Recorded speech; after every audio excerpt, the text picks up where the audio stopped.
Sarkanā gaisma nav stopzīme, drīzāk enerģijas krāsa. Par drosmu uzdrīkstēties un riskēt ir pārliecināti 4. komisijas dalībnieki, kuri šeit spriež par tautsaimniecības attīstību un izaugsmi nākotnē. Viņi aiziet mūsu nodokļu uz ārstiem, sociālajiem apmokam. Tā pašā gaitā, ka tu paliec bez darba, tad maksā to pašu naudu. Es nepiekritīšu tam, kad ir jāpieno viss vienā. Varbūt tos nodokļus var tikai pievienot klāt. Apkarot korupciju, to jau noteikti vajadzētu tikai iekļaut. Jūsu viedoklis ir nedaudz mainījies. Kā jums šķiet, vai valsts šobrīd pietiekami atbalsta uzņēmējus? Man liekas, ka nodokļu sistēma varētu būt labākā un lai atbalstītu uzņēmējus. Jā. Vai tu būtu gatava šobrīd uzsākt savu biznesu? Nē, es nebūtu gatava, jo man šķiet, ka, lai to darītu, vispirms vajadzīga ideja un nauda. Un es esmu 17 gadīga, un tas nav ļoti gudri. Kādas lielākās tautsaimniecības problēmas valstī? Mums vairs nav rūpniecības valstī. Lauksaimniecība ir arī ļoti vāja. Ir liels bezdarbs vienkārši un ļoti mazas algas. Man liekas, ka ir jāsamazina uzņēmumu ienākuma nodoklis. Tas ir vispirms. Un jābūt vairākam kādam programmam, kuras tieši atbalstītu uzņēmējus. Šķiet, ka Latvijas iedzīvotāji vienkārši baidās riskēt un uzsākt kaut ko savu. Bet šeit, šajā komisijas sēdē jauniešiem, es redzu, ka ir daudzas idejas, kā uzlabot Latvijas tautsaimniecību. Jūs tomēr pieredzējis politiķis, bet kāds jūs bijāt savos jaunības gados? Bija interesanti, jo es uzaugu Amerikā. Jāatzīstās, ka jaunībā es politikā negribēju iet. Es domāju par mākslu, par rakstīšanu, par mūzikas pasauli. Bija visādi sapņi, bet politika likās tālu prom un diezgan sveša. Man sapņi ir piepildījušies tādā veidā, ka kaut gan es pats nespēlēju muziku, es rakstu tekstus, es rakstu dzējas angļu valodā, un pēdējos 10 gados es esmu strādājis kopā ar Imantu Kalniņu, ar Mariju Naumovu, ar Annu Medni, un man ir bijis iespēja vismaz tekstu uzrakstīt dziesmām. Par politiku pat nav jāinteresējās jau no bērnu dienām, lai kļūtu par labu politiķu. Nē, es studēju filozofiju. Tāpēc es pirmkārt domāju, ka man ir jāsaprot, kas ir dzīve un kāpēc es te vispār dzīvoju. Zilā ir cerību krāsa. Protams, mēs visi gribam piepildīt savas idejas, protams, padarīt dzīvi krāsaināk, bet jāsāk ir ar sevis izglītošanu. Ar mācībām skolā, ar piedalīšanos kultūras pasākumos, vispār ar sevis pacelšanu. Par to ir pārliecināti 3. komisijas dalībnieki. Mums ir 3 iespējas – pār, pret un atturas. Varbūt arī Eiropas Savienībā nav šis, piemēram, kā Vācijā nav šis lielais bezdarbs. Un tādēļ viņi arī varbūt ir ekonomiski daudz veiksmīgākā situācijā šobrīd nekā, piemēram, Latvija. Tātad jūs atbalstīt, ka vārds praktiskais, tātad jēdziens tiek iekļauts. Kas tad ir tas galvenais jautājums, kas tiek pacelts šodien? Tur pārsvarā ir vairāki jautājumi. Tagad mēs debatējam par to, vai vajadzētu būt speciāli nacionālai apziņu veicinošai stundai. Un kādas tavas domas? Mans domas, ka vajadzētu būt, cilvēkiem vajadzētu apzināties, kur viņi ir un kur viņi var dzīvot, bet kā stundu ieviest, tas man atsauc atmiņā, ne man, bet cik es esmu dzirdējis, atsauc atmiņā jau kaut kādas bijušos gadus pirms 90. Ir jābūt tomēr izglītības bāzei apakšā, vai varbūt arī sportisti, mājasaimnieces sēdēt šajos 100 gudro galvu krēslos? Es domāju, lai sēdāk nekādas problēmas nav, bet lai būtu saimā, lai pieņemtu tādu vispārēju jautājumu, tas būtu varbūt mazliet grūti, bet tomēr ir viedoklis jāuzklaus, vai viņiem jāsēž tur un jālemj tas, vai viņi jāņem tālāk kā pirms darba grupās, tas ir cits jautājums. Arī mans, tāpat kā šīs komisijas viedoklis, ir mācīties, mācīties un vēlreiz mācīties, jo neviens man nevarēs atņemt to, ko es esmu ieguvis, un tikai izglītot un kulturāli cilvēki spēs šo valstu padarīt vēl skaistāku.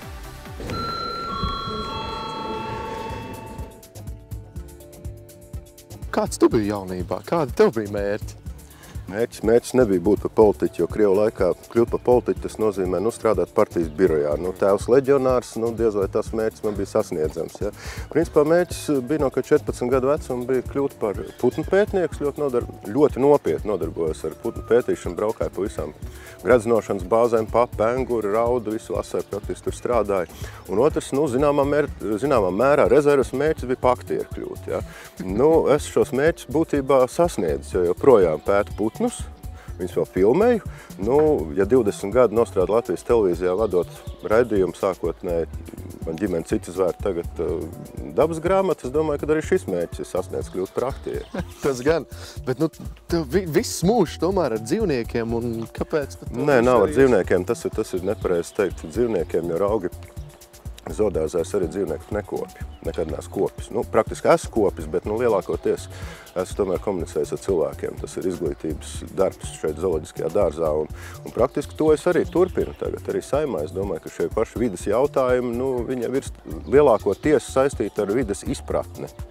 Un šeit nav nekāda pretruna, ka es esmu tur nonācis, jo es gribu, lai cilvēki izprot vides vērtības šobrīd Latvijā, un galvenais, lai ir ko izprast, lai tas saglabājās arī, lai saviem mazbērniem arī to var parādīt. Kā tev liekas, kāda ir jaunatne tagad salīdzinot ar taviem laikiem? Jaunatne ir, manuprāt, varskārāka. Jaunatne ļoti sapņo par karjeru, ļoti sapņo par spožu nākotni. Tajos laikos es, domāju tīri par putniem, par putnu pētīšanu. Ja? Un nevis varbūt par karjeru. Man nebija šis varas kāras, manī nebija, un līdz šim brīdim nav līderisma. Es negribu rauties būt pirmais. Šobrīd varbūt jauniešiem tas ir ļoti pozitīvi, jo tagad ir pasaule mainījusies. Tagad patiesībā ir vieglāk, jo ir ļoti plašas iespējas. Ja? Tu tikai strādā, tikai mācies. Ja? Gan jau kaut kas pavērsies. Tad īsti bija pārmaiņu laiki, kuros neko nezināja neviens, ko tu varēsi, ko tu nevarēsi, kas būs tālāk, kas būs pēc gada, 2, 3. Tagad es domāju, ka mums apmēram skaidrs, ka pasaule jau nemainīsies pēc 2, 3 gadiem. Ko tu esi gatavs kā politiķis, kā Latvijas pilsonis darīt valsts labā turpmākos gadus? Vai man būtu kaut kas jādara vairāk nekā es šobrīd daru? Es nezinu. Es daru visu, kas manos spēkos. Un patiesībā es domāju, ka no manis gaida 2 lietas. Tiešām šo te darbiņu vides sektora aizsardzībā, ja, tātad, lai ekonomika nenoēstu, vides jautājums, un tas ir tas, ko es daru un darīšu. Un, protams, arī cik būs brīvais brīdis, būs šeit un palīdzēšu cilvēkiem saprast tos dzīvniekus, kas ir te, ka kamielis tagad arī met vilnu. Ja. Visi domā šeit garām ejot, ka viņam ir galīgi slikti, ka viņam ir kodas noēdušas, vilnu. Ja. Un joprojām to domā, tātad man šeit arī vēl ko darīt ir daudz. Ar tevi tikāmies arī pagājušo reizi, kad tu tikai gatavojies uz šo pasākumu, uz šo dienu. Vai ir piepildījušās tās cerības un kā tu biji domājis šī diena izvērtīsies? Jā, principā pat viss ir ļoti attaisnojies.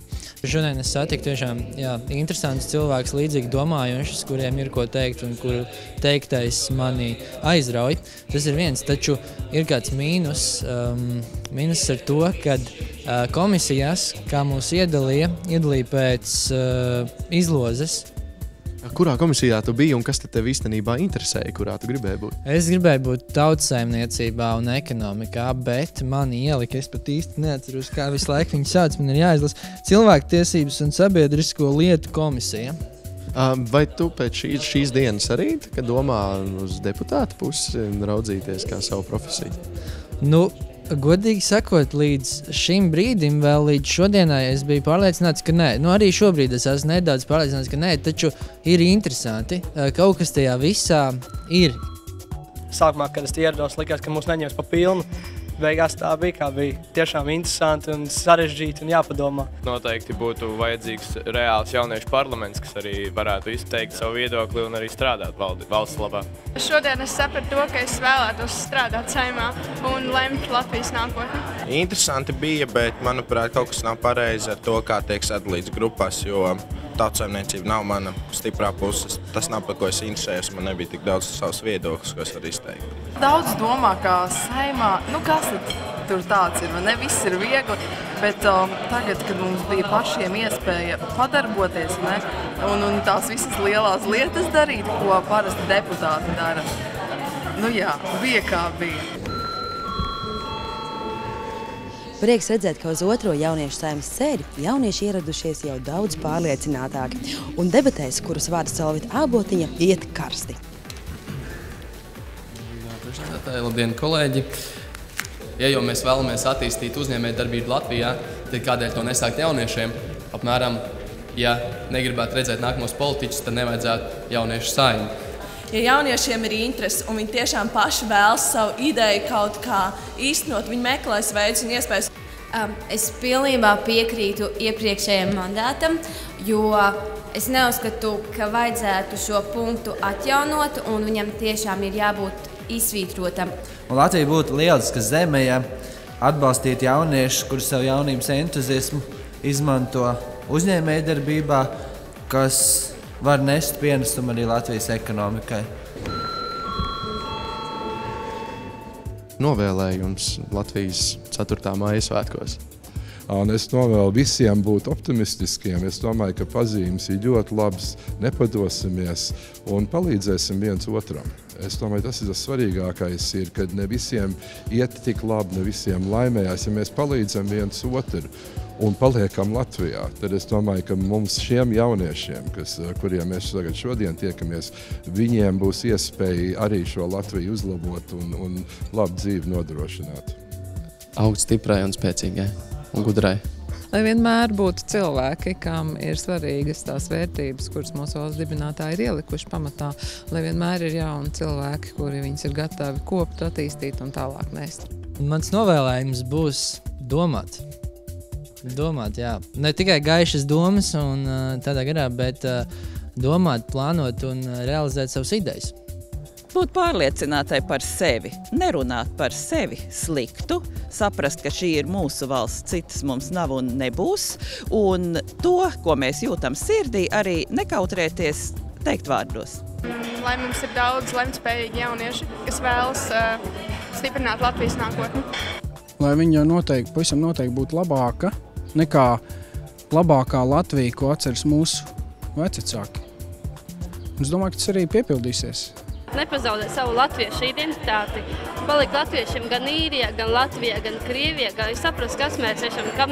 Un latvietis ir ne tikai latvietis, ka man mamma Latvijā, tētis Latvijā, arī krievs un polis dzīvodams Latvijā, viņš ir latvietis. Un es gribu to novēlēt katram, lai to saprastu un tomēr būt visiem vienotiem. Tas ir galvenais. Ar stingru garozu turēties pretī ārējiem iespējām, varbūt saglabāt savas tradīcijas, savu iekšieni un tad virzieties uz āriem. Ticiet cilvēkiem, tomēr ticiet cilvēkiem, meklējiet cilvēkos to labo. Jo ja tas labais viss koncentrēsies šeit, Latvijas labā, tas būs tas, kas mums vajadzīgs. Mums pārāk daudz ļaunumu, pārāk daudz, mēs viens par otru slikti domājam. Lai jums veicās. Man pieder tēvzem ar visām atmetām, man pašam kungam būt, man pašam arājam. Tad novēlu to arī visiem turēt prātā.